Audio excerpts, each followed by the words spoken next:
Welcome to the School of Moxie podcast. I'm your host, Mary Williams. This season, we're talking about one thing. My business pays for my life. We're not talking about side hustles or someday dreams. We're talking about businesses that actually pay for your life. So your rent and your mortgage, your health insurance premium, the whole kit and caboodle. The thing you are not going to get today in this episode, you are not going to hear my guest read their resume at you for 15 minutes. We're skipping the highlight reel and going straight to the good stuff. We're talking about timelines and trade-offs and the money conversations that not enough people are talking about out loud, but we're about to do it here on this show. If you want to know all the details about who this person is and what they do, that's what the show notes are for. Go check them out. Follow their links. Please support their work because you don't really get to know somebody from just one episode. You get to know them by showing up for their work day after day. That's what they've done for their own communities, and it's what I'm asking you to do for them. All right, let's get into it. Jessica, I'm so glad you're here with me. You have a banging background, and you are like the perfect guest for this season. And you were the first person who responded to my casting call too, which is also really special. And I just can't wait for everybody to get to know you. I'm excited to be here. Well, we are looking at everything as we do on School of Moxie through TV shows and movies. And so I've asked everyone this season, instead of having a unifying show that we all watch, I'm asking you all, what's your favorite comfort show or comfort movie? And you've got a really good one. It's Younger. Yes. From TV Land, but now on Hulu or Netflix. It's on both places, some places. Both places, right? Yeah. It's been out long enough that you can find it in lots of places. Would you like to tell us why this is your comfort show? What keeps you coming back to it again and again? For people who don't really know what Younger is, you can also kind of explain it to us. So the premise of Younger is that a 41-year-old New Jersey divorced housewife has to get back into the career, so she pretends like she's 26. And it stars Sutton Foster from Broadway / Bunheads, if that's people watch that, and Hilary Duff and Debbie Mazar and the SVU lady, her husband. Yes, it's her husband. He doesn't have an identity. He's just her husband. Mariska Hargitay. There you go. Yes. There we go. Oh, that show it's so good. And it's, I think for those of us who are in our 40s, we're like, oh, I feel so seen. Yeah, it's my favorite comfort show because they're both kind of all ridiculous, but they're all characters that you really like. You want to spend time there. I want to spend time drinking wine with Liza. There's enough drama to keep you coming back. When will they find out? She's 41. But it's the real relationships with the characters that keep coming back, but also like there's some good love interests. Yes. There's a team, for those of you who haven't watched it, Team Josh, who is her 26-year-old love interest, and then Team Charles, who is the publisher, because she works in publishing. And they're both like compelling male characters, but it's not about the men. It's very much about the relationship with the women. Yes. And as someone who wrote a book, I look at the publishing and the marketing and I'm like, that tracks. Yeah. I always said that there are these secondary characters, and I find that I fall in love with secondary characters in shows like this. And I would watch an entire series featuring Lauren and Diana so hard. Like they are, to me, just the snarky, fun pair. I don't know if I could watch a whole show with Lauren. I could watch a whole show from Diana's point of view. Yeah. But Lauren's, that's like the sprinkle on top when it's just sprinkle. Oh, that's a good point. Because did you watch season 7? Yes. I mean, maybe a little bit too much is a little too much when it comes. That was the COVID season where not all the players got to come back. Yeah. And so you could only get the players you could get. Yes. And even the actress who plays Diana, she must have been somewhere. And so in her storyline, she's always like, when you see her, it's through like a video call and she's traveling or something. And yeah. But I do love that she finds Enzo, her boyfriend. That is the plumber. The plumber boyfriend. I got sick the last couple of weeks, and I rewatched all of it on the couch. Oh, that's medicine. Yes. You know, I find that the things that we come back to when you're sick, when you are having a down moment, and you're like, this thing fills my cup back up. tells so much about like who you are and how you function and like where you get your resiliency from. And that all is very directly seen in all of our businesses. Like it's got our thumbprints all over it. And I'm just wondering for you, like, what does the story of Younger reveal about your values, leadership, your brand, maybe your approach to business? Like, how do you think that shows up in all your spaces? They kept trying. Every time they tried, the amount of political changes at the publishing company were, that's one of the hooks to keep the drama going. But every time it was like, try something, get knocked down, try something, get knocked down, try something, get knocked down. And yet again and again, it was like invention, ingenuity, and sheer hustle. I think it's so interesting when the show came out because publishing has continued to go through even more changes. And when that show came out, it was all about like Twitter and social media, and watching Liza not figure out Twitter is so entertaining. It flashed forward to Substack, really, though, because the last season was like 2021, and they are talking about a new publishing model where you release chapters on a paid model. I'm like, yeah, that was like good Substack when Substack, I don't know how we feel about Substack these days, but it did talk about that as the model. And it does make me think, I'm like, so my book is like $25, or I could have just dripped it over a year on Substack and made $300. So the model of publishing is interesting at this moment in time. I would say, like, hasn't that model always kind of been around though? Like Substack just made it seem extra like sexy because of the way they marketed the SaaS platform. But I look to authors like Andy Weir, and he's been writing a blog, and like The Martian, which is one of my favorite business stories about a book. The Martian was something that he was just drafting and putting out to his blog readers. And then he got all of the hobbyist astrophysicists and then some NASA astrophysicists who got on, and like the math in the book is real because they all just collectively like solved the problems together and checked his math. And eventually then he realized there was enough. So then he released it to the Kindle store as like a 99-cent book or something. And then the rest is history, just kept going and going from there. And so I don't know, I look at it, and of course I don't have a book and I'm not an author, so I'm not like in it on a daily basis, but it seems to me like the stuff we used to do from the blogging days still persists. It's just like, what platform makes it seem sexier? Oh yeah, I mean, the whole release it one at a time was Dickens, right? Yeah. So yes, it's really just like it's cyclical. It'll come back. It will come back. Yes. Everything that once was uncool will become cool again. I'm just waiting till skinny jeans come back in. I want full rise jeans. No, I love that Younger is the show that you picked because that like dogged pursuit and the persistence and the creativity to kind of roll with the punches, I think shows up in your business. And I'm just going to remind everybody that they can go and click on all your links and look at all your info in the show notes for this episode. But that I would encourage them to really check you out and dive into the canon of your work, which is something that we cannot cover in a 60-minute podcast episode. Like it's something that you have to like sit down and get to know Jessica and like really spend time with you in your work, I appreciate that. Well, everybody this season, has been booked on this podcast because we are looking for people who can accurately say, my business pays for my life. And girl, your business pays for your life. It does it. And I am wondering, can you tell us, so we can kind of get an insight to the things we don't always see that are public, but at what point did you realize that your business was paying for your life? And do you think like there was a time period that it took for you to reach that milestone? Like what was that journey like? So a little bit of background. I worked in corporate America for 15 years. My last job, just so people understand kind of where I was coming from, I was making $210 salary wise, plus the 401k match and things like that.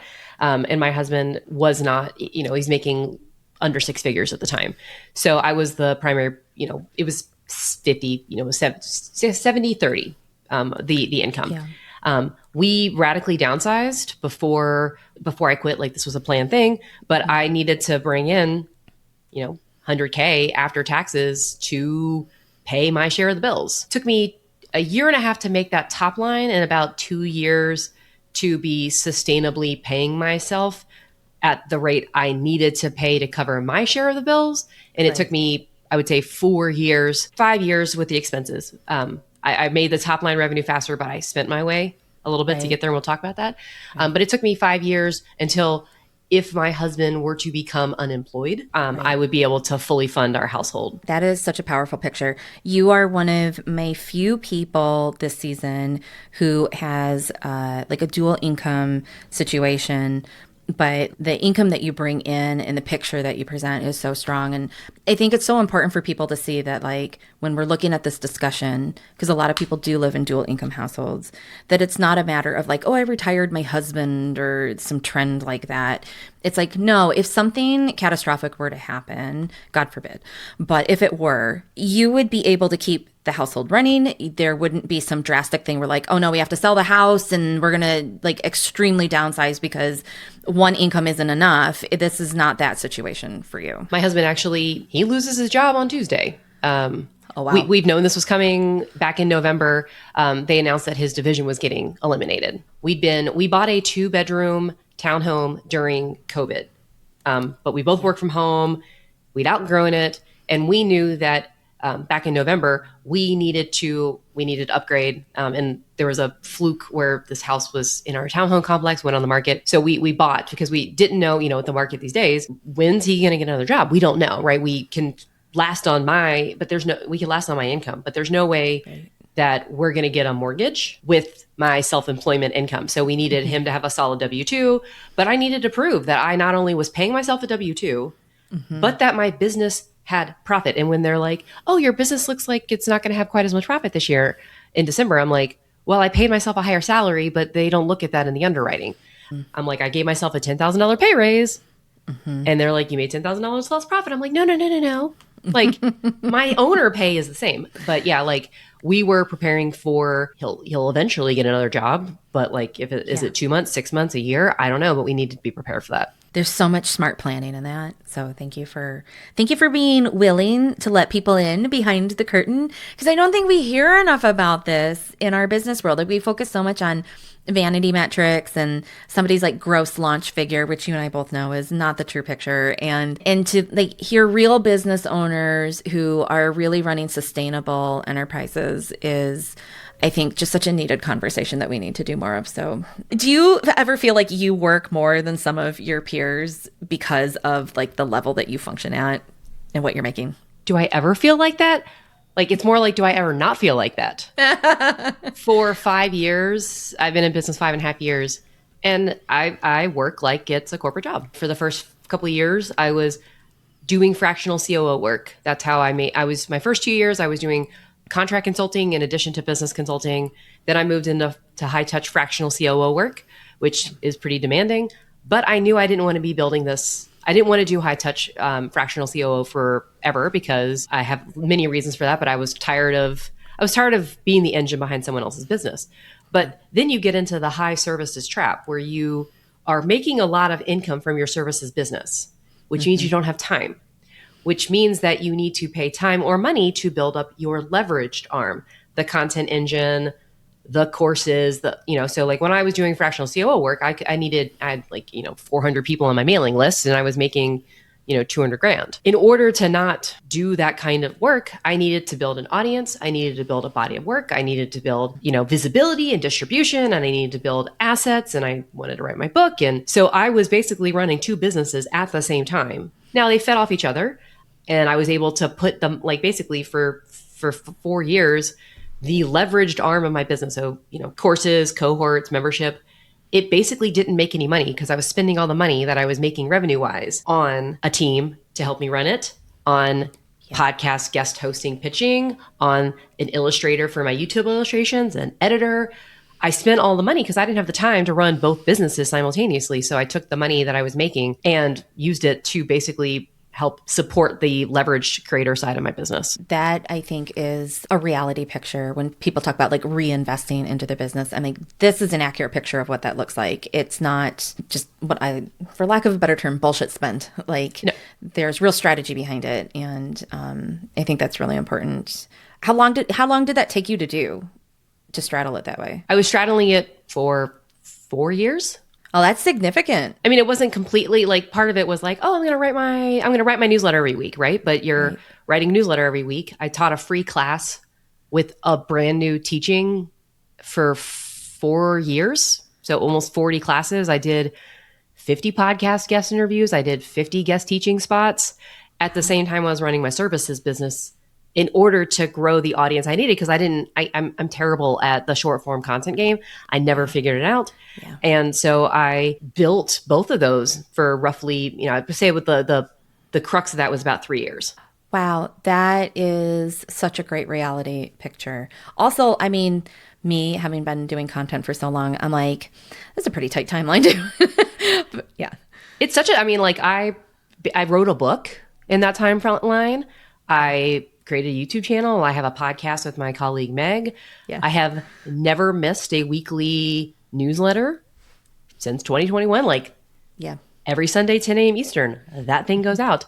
And that is the reality. I think if you want to build an audience-based business, and you want to do it with a teeny as hell audience. I mean, I've got 2,000 subscribers and I love every one of them, and comparing myself to other creator businesses, that's not very many. It's both a very short timeline and a lot of work. I mean, every Saturday I'm writing my newsletter. And when I'm on vacation, I'm figuring out, do I write a newsletter before I go? Do I write it while I'm gone? Mm-hmm. Those are some of the decisions that you would need to make in order to make the car go. I think sometimes people don't realize that the hustle is in these very pragmatic decisions and not necessarily in busyness, because that's not busyness. That is I have a regular content schedule.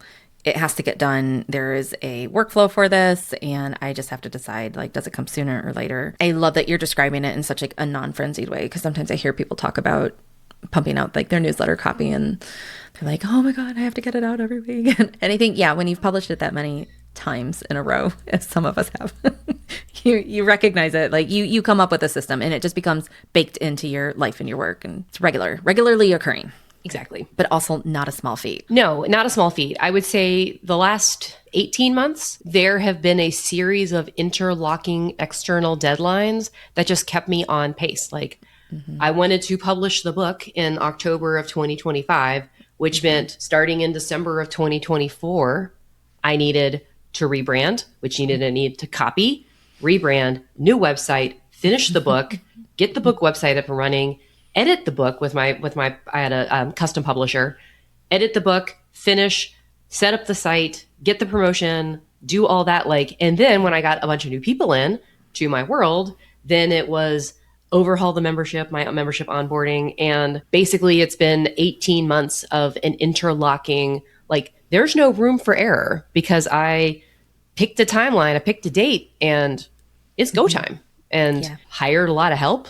It was not a cheap year last year, but that's what was required to get it across the finish line at the level of quality I wanted it and needed it for. Who knows if I'm going to ever publish Bucky again? I mean, I will.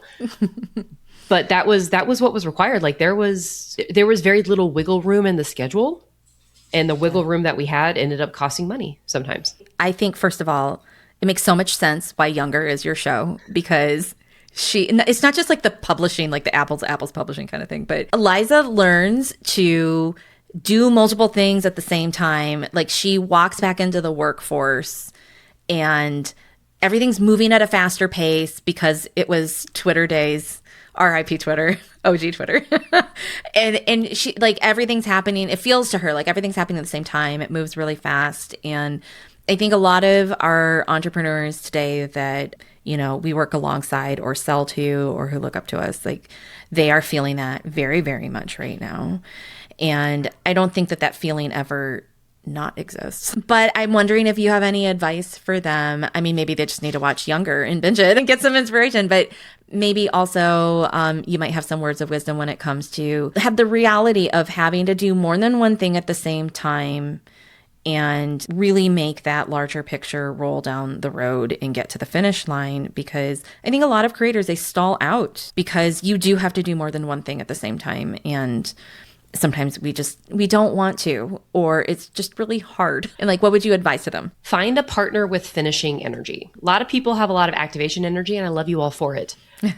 I mean, and this is where the good and the bad about corporate, corporate, you had deadlines, you just hit them. And I've learned to set much better deadlines that don't require me to sacrifice myself. But when I'm yep, there's a deadline. I'm going to hit it. I got my team to help. Sometimes I have external help, but a lot of it is like, there's a deadline. All right, what do we need to do to make that deadline happen? Again, make the deadlines longer, but find a partner that can help you finish. And also recognize that it's never going to be perfect. Like the goal is, part of the reason I'm able to produce so much is because my timelines are tight. There is no room to agonize over the email. There's no room to agonize over the sales page. There's simply going, because so for me, like having somewhat tight timelines, I'm like, it's going to go. Like it's the email that arrives is better than the email that is perfect. Yeah. And I think having some assertive, not aggressive deadlines, but like having some assertive deadlines to say, yep, yeah, we're just going to go. Sometimes you just have to be like, it's just done. We're just moving. Like, if it's worse to not do the thing than to wait for some like magical perfect moment. Okay, I am asking everybody this season, because this is my morbid curiosity. I want to know what everyone pays for health insurance. What is your health insurance bill? What does it look like for you? Well, currently we're on my husband's health insurance. Yeah. But when we move to Cobra, it'll be $1,700 a month, and I do not want to figure out how to get on Marketplace. It's like how do we just stay on Cobra until you get the job? I did that. And then discovered that I make too much money to qualify for the subsidies on Marketplace. So, well, there are there subsidies on Marketplace? I don't know. There are for some people, but not for us. I don't think it is a real bill. I've been comparing numbers with everybody, and I hear from more than one persons out there where they're kind of afraid to make a leap or make a bigger leap beyond what they're doing, because the reality of like, oh, I'll have to be responsible for this is really intimidating for us Americans with our health insurance system. I think it's important for people to know that like the people who are self-sustaining and financially independent, that we are not afraid to pay that bill. Yeah. It's a very unglamorous bill. Yes. But it's better. I mean, I know what I've paid $1,500 a month for in my business before.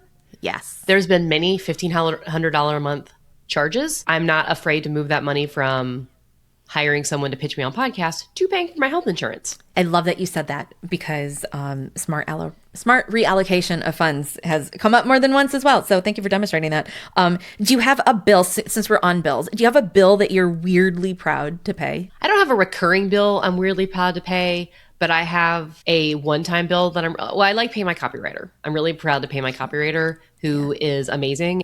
But I only hire humans to do my illustrations for me. Yeah. That's really important. And I made a map of the foundations that I talk about, literally like a map.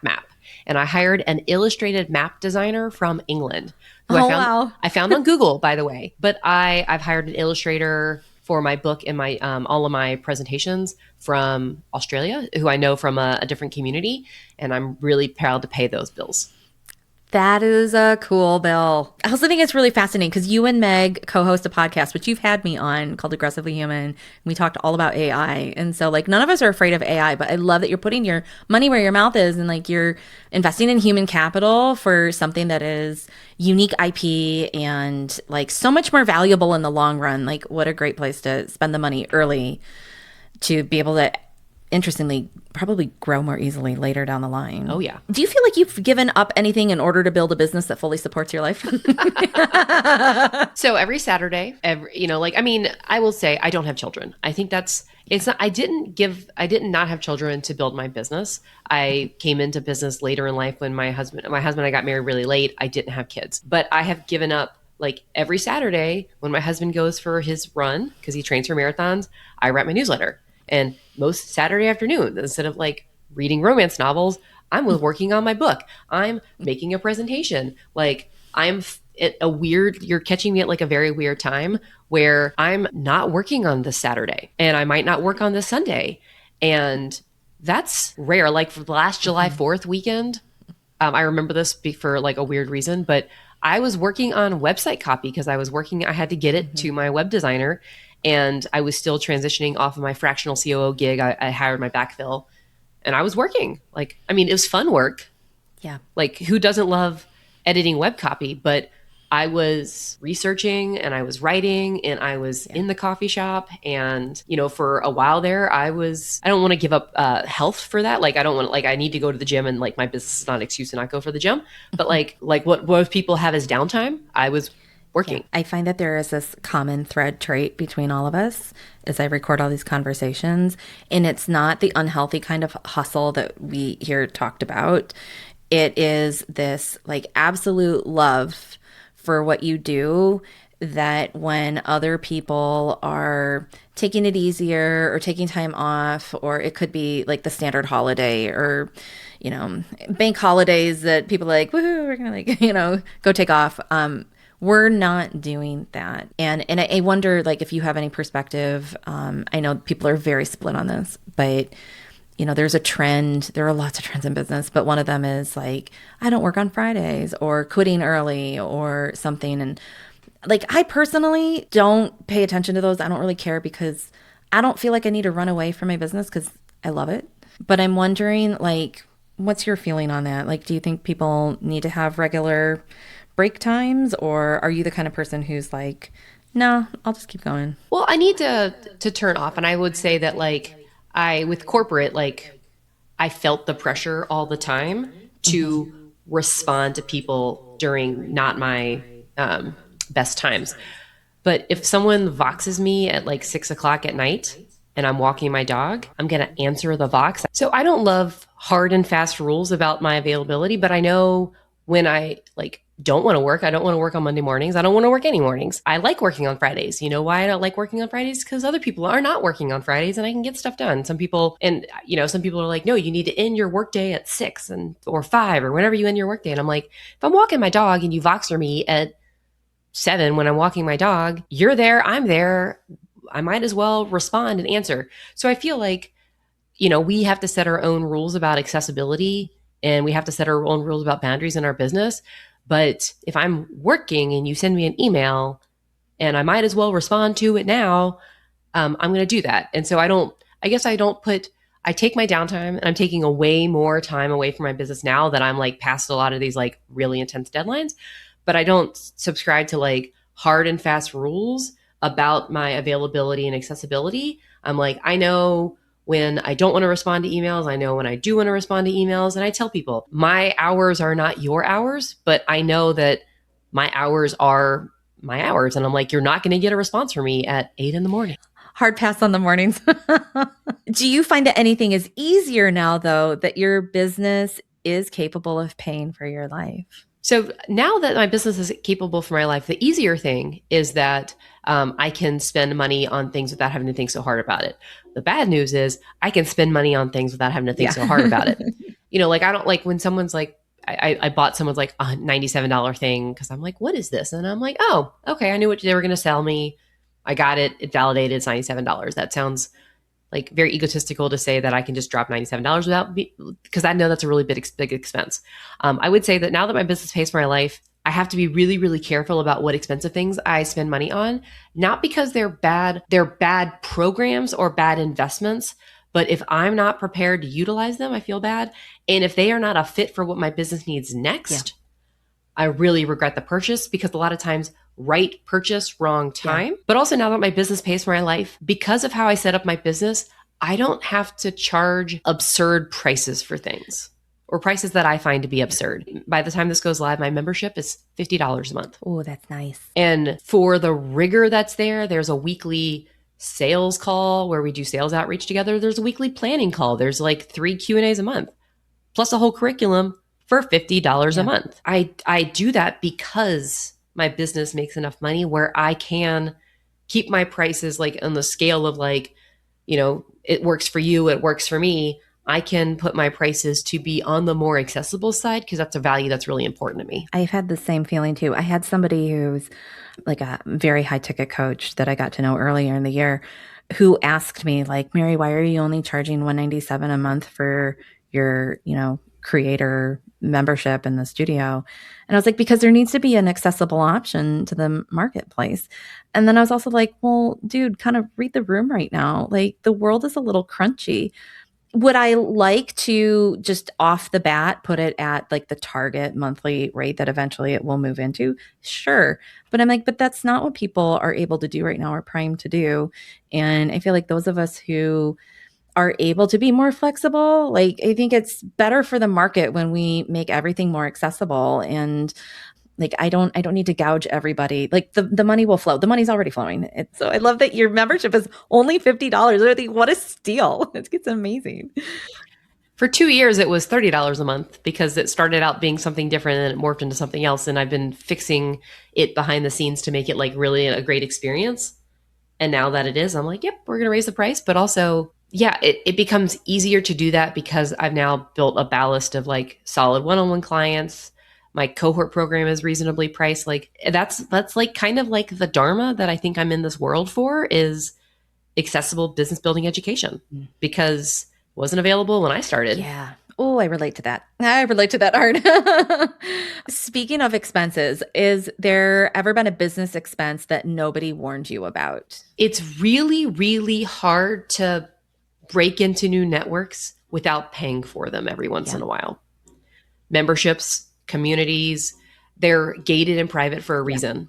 And yeah, you can like, you think about the expenses of software and, you know, graphic design and websites and things like that. But the biggest accelerant to my business has been paying for curated rooms. Oh, that's such a good answer. Nobody has said that yet. But it's so true. I mean, like we don't like pay to play, but there's a difference between pay to play for visibility's sake and then pay to show your commitment inside of a community that needs to protect its, you know, its reputation. They're gated for a reason. Community labor is not free. And so if I want to like up my skill level and change who I'm networking with, that's going to come with a cost. Either a cost in time, which I didn't necessarily have, or a cost in your effort to organize it, or you pay the financial cost. And a lot of people are like, well, how do I know it's worth it? And I'm like, well, I followed some people around the internet to find the good places of communities. That's how I ended up meeting you and Meg, but you had to pay for some of that accessibility. Yeah. This is so great because I think a lot of people are really worried about like economics and the financial times we're in. But if your business lost 50% of its revenue tomorrow, what's the first thing you would do? The first thing I would do is there's a couple of expenses that I would cut. Mm-hmm. And then I would go sell some strategy sessions. I would tap the people in my world. The good news is about my business, and I constructed it this way. Not everyone has this sounds, again, like I recognize I'm coming from the privilege of executive function. Like I recognize this. Everything in my business is long-term recurring revenue. My membership is recurring. People enroll in my cohorts multiple times. I've had some one-on-one clients for like 3 years. So I built a business. Now, if you can tolerate that and your business, like, you know, brand design is not something that naturally has a retainer element to it. Like there's only so much you can do with that. But if you have the tolerance to not get bored of an offer, if you have the tolerance to grow along with your clients and steward them through like a long-term transformation, it's easier to buff it against. If half my clients drop tomorrow, I'd still have most of my revenue. Yeah. And, you know, I now have like a method and I'd go sell some stuff. I'm very privileged that I haven't had to like tap one-on-one clients on the shoulder for a very long time. Yeah. That's because I have not a lot of roster spots open because I have clients that stay with me for a long time. But the like stacked wins to get to the point that you're at, I think people need to understand it's not just like you go from nothing to like, oh, I'm set. And like if hard times hit, I like that is a like layer upon layer upon layer years of experience kind of journey to get where you're at. Yeah, last year my biggest fractional COO client was $5,000 a month. And that was like a quarter of my revenue at the time. And I'm like, okay, how am I going to solve this? In the summer, I had a couple other clients drop off. That was like the middle of like, you know, everyone's, you know, that's the middle of like the 2025, are we in a recession period? And so I was going to lose 15 grand for just that quarter. And I didn't have any new clients lined up. And so I planned to sell a course. And it was the first course I sold. Like I hadn't really sold other than my cohort and kind of selling my membership, but not really. Like my membership was like, do you want to be a part of it? Here's like 2 emails. And that was literally how I sold my membership. I sold my course called Relationship Rhythms. And I sold it. Well, I sold it, then I built it, which I was up until 1 a.m. figuring out how to get my Notion page protected so that I could send it out the next day. And every week I was like trying to get ahead of it because I sold it, then I had to build it. And I sold 60 seats and had closed like 20 grand. But that's because I hadn't sold to that list in 4 years. It took me 4 years to build a list that could generate me that kind of money. I hadn't sold to them at all. Yeah. So it was primed and ready, but it's like built the business, started the membership, then launched a course. And so these were all stacked wins, like basically one new initiative for like 4 years running. Yeah. Like the trust part of list building is something that when people work on list building in other places, I discover is not talked about as much as the active list building, which is just accumulating people on your list. But like you have to prime people. And I feel like the timelines have gotten longer over the years, and I think justifiably so. Yeah, but I mean, even with that, like I taught a free class for 4 years before I ever tried to sell something to people. Now that's maybe longer than most people can afford, but by the time we got around to it, I had been like, I've actually had to move people from some people who I really respect. All they do is sell in their emails now. And I can't with it. I love your emails on Saturdays because I'm like, Mary's going to tell me something and she's going to say something I needed to hear. But some people, it's just like kind of insight, buy my thing, insight, buy my thing, insight, get on the wait list, insight, do this thing. And it's like, I'm like, where's the value? Why am I supposed to trust you other than you are literally just selling to me? And you're eroding the trust every time a sales email comes in without a corresponding real piece of value. Yeah. I think one of the more rookie things, and by rookie, I mean like somebody could have been in business a long time and they do this too. And they don't like learn what nurture means. And then they, hit a panic moment, like 50% of the revenue's gone, and they just send an email and it's just like, buy my sham wow. And it's like, nobody wants your sham wow. Nobody signed up for this infomercial. And I think like that reality is hard for a lot of people. I'm probably pay more attention than almost anybody because it's my business. But like I've clocked a couple of like the big names and they're like, this discount or this bonus will never appear again. And I'm like, so it used to be that this was an async offer only, and that was the selling point. And now every time you want to actually make sales of it, you have to incorporate some live component to it. So maybe the async doesn't work so well for the price point you're charging for it, because it's like, oh, it'll never be this live bonus again. I'm like, well, just wait till you need the revenue and then you're going to toss in a different live bonus. Like we're paying attention. Now, again, I pay more attention than others, I think, because that's my job. Yes. Which is, I think, why I like you so much, because I'm like, your brain does things and says things where I'm like, yes, that thing.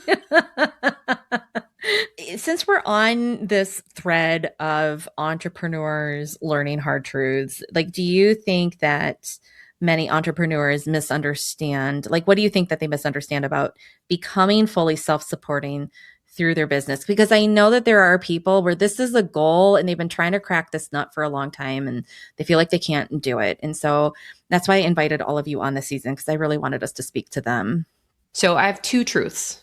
I can't help it.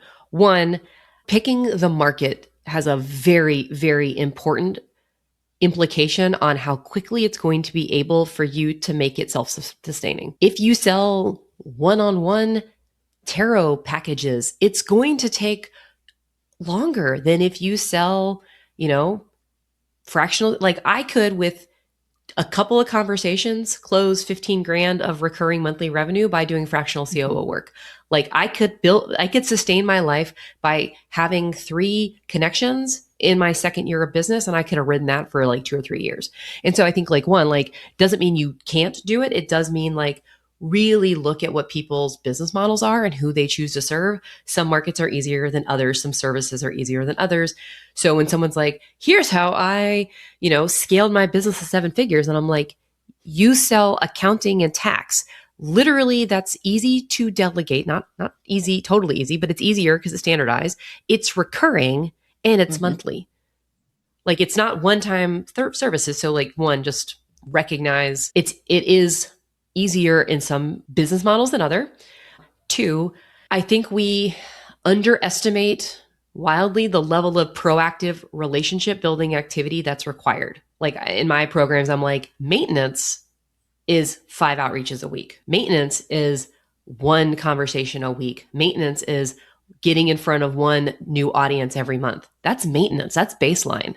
If you really need to ramp it up, are you consciously expanding your network and pushing the bounds? And if you're not, go listen to their podcast on networking. But I think that's like, we've been seduced by the content engine. Yeah. And the secret behind the content engine is people who will showcase your stuff. And those are all relationships. And I think the third truth is like restraint. We all have more to do than we want to do. We all have more to do. Like that's just the reality of it. And so when you're thinking about this, like this is a 4-year, 5-year game, not to burst anyone's bubble, but that means like, okay, like it's one project after one project after one project, strengthening over 3 to 4 years. And then when you look up and you're like, oh, wait, that's a real business under there.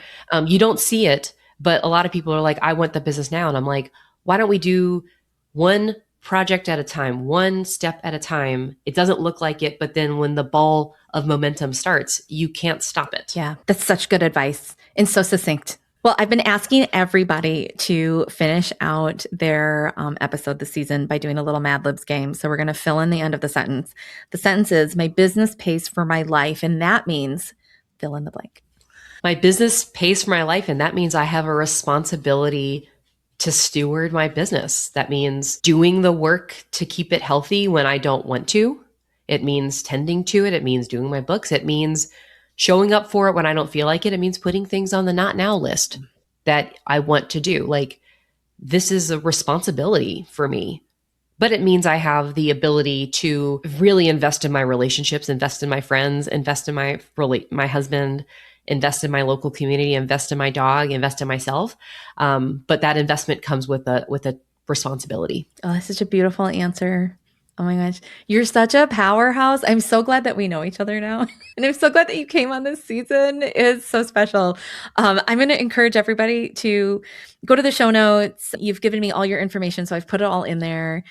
They can click on your links if they are so inclined to book you, and definitely check out the things that you have to offer so that they can keep working with you. Because like this vibe is so right. It's pragmatic and sustainable, and it's not like, flash in the pan, just sort of Instagram trend business. This is like real business. That's it for this episode of the School of Moxie podcast. This season was produced and edited by me, Mary Williams, through Sensible Woo and now Sasquatch Media Grounds out of Vancouver, Washington. If you're a business owner and you want help building your own media engine, maybe it's your podcast, your YouTube channel, your content, the whole visibility machine, come and subscribe to my emails at sensiblewoo.com/subscribe. I'll show you how it's done and I'll hook you up with the good stuff. See you on the inside.